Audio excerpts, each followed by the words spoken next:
Assalamualaikum warahmatullahi wabarakatuh. Perkenalkan, nama saya Ahmad Radov dengan NIM 23110050. Pada kesempatan kali ini, saya menyampaikan materi komunikasi antar sel dengan dosen pengampu Ibu Nurul Widya, SSI, MSI.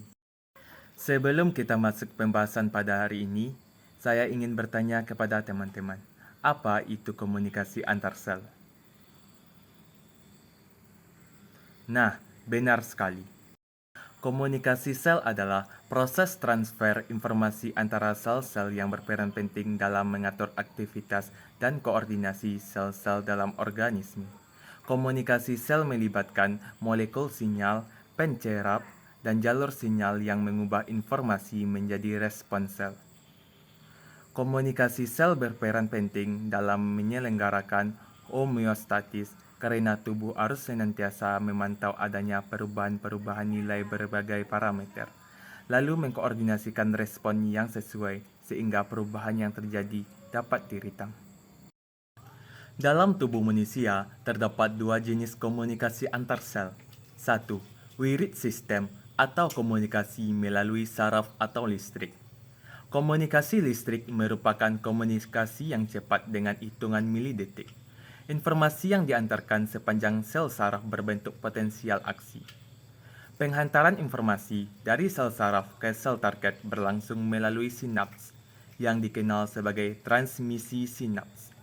Yang kedua yaitu non-wirid system atau komunikasi kimiawi. Komunikasi kimiawi berlangsung lebih lambat, namun efeknya lebih lama. Komunikasi saraf dan komunikasi kimiawi dapat terjadi secara tumpang tindih. Beberapa zat kimia seperti neurotransmitter, hormon, dan neurohormon tidak dapat menembus sel. Jenis komunikasi antar sel yang pertama dengan kontak langsung adalah molekul pada permukaan satu sel yang dikondisikan oleh reseptor pada sel sebelahnya atau adjacent cell. Hewan dan tumbuhan memiliki jansen yang memberikan kontinuitas sitoplasmik di antara sel-sel yang berdekatan. Bahan persinyalan larut dalam setosol dapat dengan bebas melewati sel yang berdekatan. Kemungkinan sel hewan berkomunikasi melalui kontak langsung di antara molekul-molekul pada permukaan. Jenis komunikasi sel yang kedua yaitu persinyalan parakrin. Sinyal yang dikeluarkan dari sel memberikan efek kepada sel yang ada di sebelahnya. Sel parekresi bertindak sebagai sel target di dekatnya dengan melepas molekul pengatur lokal ke dalam fluida ekstraseluler. Jenis komunikasi sel yang ketiga yaitu pensinyalan endokrin. Hormon dikeluarkan dari sel berefek ke sel lain melalui badan sel.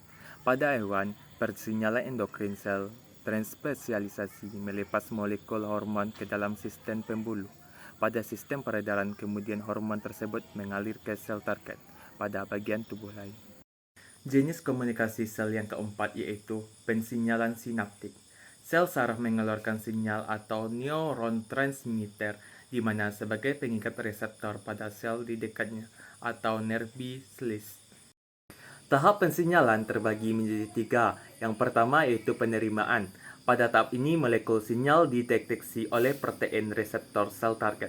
Sinyal molekul umumnya berasal dari luar dan baru bagi sel target. Sedangkan molekul reseptor atau protein terletak di luar atau di dalam sel target. Dalam istilah lain, penerimaan dapat diartikan sebagai sel sasaran yang mendeteksi sinyal molekul yang datang dari luar sel. Yang kedua yaitu transduksi. Pensinyalan sel di mana pengikatan molekul sinyal memicu protein reseptor sel target yang memulai proses transduksi. Yang ketiga yaitu respon. Pensinyalan sel di mana sinyal yang ditransduksi akhirnya memicu respon seluler tertentu.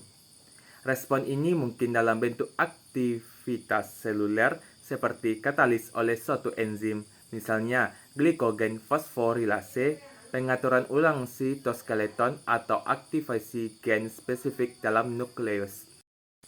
Penerimaan sinyal dan inisiasi transduksi memiliki tiga tipe reseptor membran, yaitu yang pertama yaitu reseptor terkait protein G, Struktur reseptor terkait protein G merupakan polipeptida tunggal yang digambarkan dengan sebuah pita memiliki 7 heliks alfa transmembran.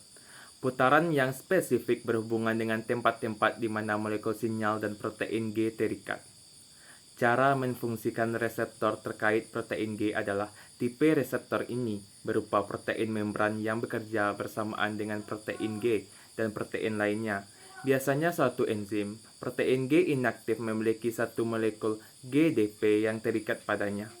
Apabila molekul sehingga terikat dengan reseptor, reseptor akan berubah bentuk sedemikian rupa sehingga reseptor ini mengikat dan mengaktifkan protein G. Satu molekul GTP menggantikan GTP pada protein G. Protein G aktif atau yang bergerak leluasa di sepanjang membran, mengikat dan mengaktifkan enzimnya yang memicu langkah berikutnya dalam jalur itu yang menimbulkan respons sel yang bersangkutan.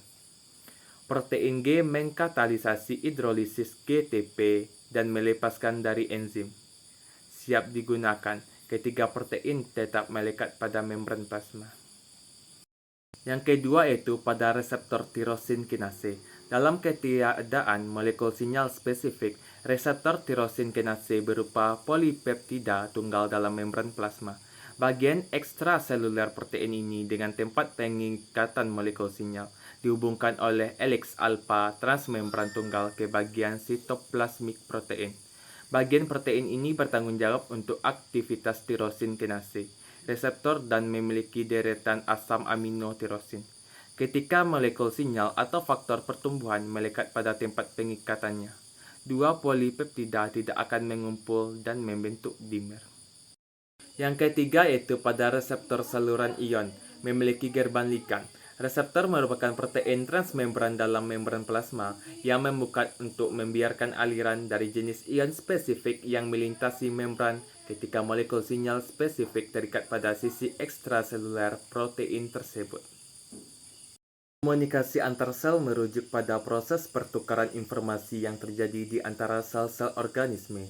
Komunikasi antar sel sangat penting dalam menjaga fungsi-fungsi sel dan koordinasi kegiatan sel-sel tersebut agar dapat bekerja secara efektif. Beberapa fungsi dari komunikasi antar sel diantaranya, yang pertama, memastikan keseimbangan homeostatis dalam tubuh. Yang kedua, mengontrol pertumbuhan dan perkembangan sel. Yang ketiga, mengkoordinasikan proses-proses fisiologis dalam tubuh. Yang keempat, membentuk respon terhadap rangsangan atau perubahan lingkungan. Yang kelima, menyampaikan informasi sebagai sumber daya yang tersedia dan aspek-aspek lingkungan lainnya. Penyakit yang dapat mempengaruhi komunikasi antar sel dalam tubuh manusia adalah penyakit neurodegeneratif seperti Alzheimer, Parkinson, Huntington, atau ALS. Penyakit ini menyebabkan kerusakan pada neuron atau sel saraf yang mengontrol dan mengatur proses komunikasi antar sel dalam sistem saraf pusat manusia. Sementara itu, ada juga beberapa jenis kanker yang dapat mempengaruhi komunikasi antar sel dalam tubuh manusia, seperti leukemia dan limfoma. Mereka dapat mempengaruhi pembuatan sel darah, termasuk sel-sel yang mengendalikan proses komunikasi seluler dalam tubuh manusia. Jadi, kesimpulan dari komunikasi antar sel adalah bahwa sel-sel dalam tubuh manusia harus berkomunikasi satu sama lain untuk menjaga kesehatan dan integritas seluruh organ serta sistem dalam tubuh manusia. Komunikasi antar sel terjadi baik melalui sinyal kimiawi yang dikenal sebagai neurotransmitter atau hormon, maupun melalui sinyal listrik yang diteruskan melalui jaringan saraf. Kelainan atau gangguan pada komunikasi antar sel dapat menyebabkan berbagai jenis penyakit, termasuk penyakit neurodegeneratif dan kanker, yang berdampak buruk pada kualitas hidup seseorang. Oleh karena itu, menjaga kesehatan sel dan kelancaran proses komunikasi antar sel dalam tubuh manusia sangatlah penting. Pergi belanja, mampir ke Jogja, lihat melati, banyak yang mekar, ayo terus berolahraga agar tubuh selalu bugar.